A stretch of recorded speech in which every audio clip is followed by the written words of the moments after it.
Siamo con il presidente di Confindustria Veneto e parliamo di lavoro in regione. Quali messaggi importanti da dare al governo? Ma il nostro Presidente Squinzi ieri è stato molto chiaro, dobbiamo ripartire da qui, dal lavoro, noi dobbiamo cercare di creare lavoro, il lavoro si crea non per decreto, ma si crea con interventi del governo che siano finalizzati a una maggiore flessibilità. Noi dobbiamo far sì che le nostre imprese, anche quelle che stanno ripartendo e hanno voglia di assumere, lo possano fare magari a tempo indeterminato. Questo è il problema grande, perché se noi diamo ai giovani la possibilità di avere un lavoro a tempo indeterminato, possono accedere ai mutui, possono accedere e pensare ad acquisti per la casa.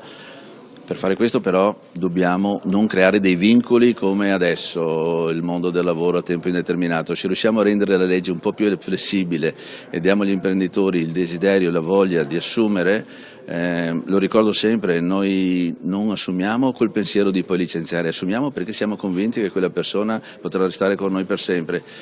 E quindi è importante che ci sia però la possibilità di una via d'uscita nel caso le cose possano andare male, ecco, questo solo chiediamo.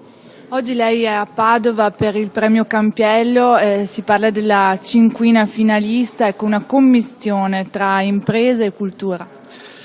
Sì, è un premio sul quale crediamo tantissimo, perché oltre che cercare di selezionare la migliore narrativa dell'anno, promuoviamo la narrativa sul territorio, promuoviamo la cultura. Un'attività unica e importante è quella di portare i 5 finalisti che verranno nominati oggi, li portiamo in tutta Italia per degli incontri che facciamo nelle grandi città come Milano, come Firenze, Roma, Napoli, Palermo, Catania, poi li portiamo anche a Puntala, li portiamo ad Asiago, li portiamo a Ravello, ecco, sono tutti incontri letterari dove promuoviamo la cultura e la letteratura, e questo credo sia uno sforzo enorme che facciamo, ma perché siamo convinti che non basti premiare il bello, bisogna anche promuoverlo.